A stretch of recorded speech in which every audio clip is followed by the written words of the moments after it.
চট্টগ্রামে আইনজীবী আলিফ হত্যায় ৩১ জনকে আসামি করে মামলা করলেন বাবা।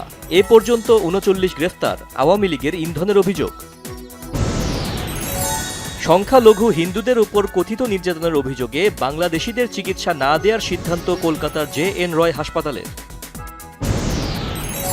পররাষ্ট্র উপদেষ্টা মোহাম্মদ তৌহিদ হোসেন বলেছেন, ভারতের মিডিয়া যে ভূমিকা নিয়েছে তাতে দুদেশের সম্পর্কে নেতিবাচক প্রভাব পড়বে।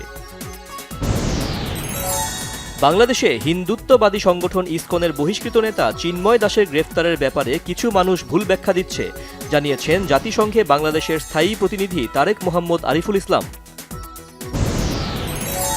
২১ আগস্ট গ্রেনেড হামলা মামলায় হাইকোর্টের রায় রবিবার, জানা যেতে পারে আসামিদের দণ্ড বহাল থাকবে কিনা। আগামী নির্বাচনে বিএনপি জয়লাভ করলেও একা সরকার গঠন করবে না, সকল দল নিয়ে একটা জাতীয় সরকার গঠন করা হবে বলেছেন বিএনপির স্থায়ী কমিটির সদস্য আমির খসরু মাহমুদ চৌধুরী।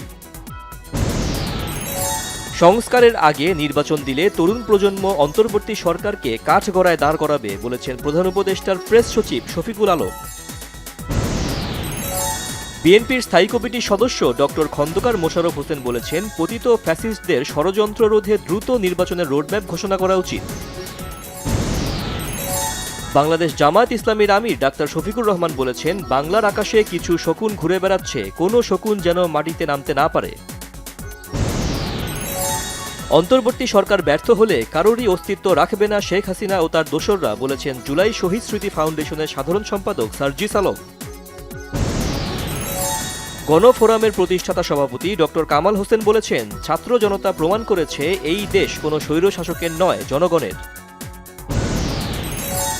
আন্তর্জাতিক মানদণ্ড নিশ্চিত করে পুলিশ শক্তি ব্যবহার করছে কিনা ভবিষ্যতে তা গুরুত্ব সহকারে দেখা হবে, জানিয়েছেন পুলিশ সংস্কার কমিশনের সদস্য গোলাম রসুল।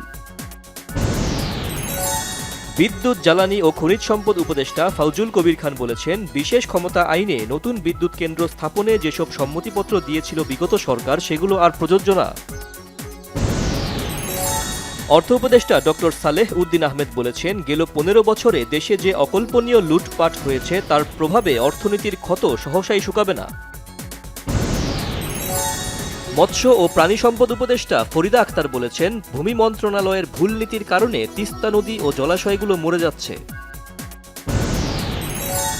উত্তর গাজায় নৃশংস হামলা চালিয়ে গেল ২৪ ঘণ্টায় অন্তত ১০০ ফিলিস্তিনিকে হত্যা করেছে ইসরায়েলি সেনারা। মিরপুরে নারীদের টানা দ্বিতীয় জয়, আয়ারল্যান্ডকে ৫ উইকেটে হারিয়ে সিরিজ জিতল বাংলাদেশ নারী দল। শনিবার পুনর্নির্বাচনে এখলাস উদ্দিনকে ৫ ভোটে হারিয়ে বাংলাদেশ ফুটবল ফেডারেশন বাফুফের নির্বাহী সদস্য পদে নির্বাচিত হয়েছেন সাবেক জাতীয় ফুটবলার সাইফুর রহমান মনি।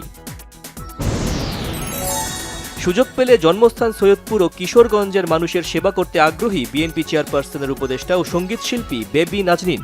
সৈয়দপুর বিমানবন্দরে সাংবাদিকদের সঙ্গে আলাপকালে এ তথ্য জানান তিনি।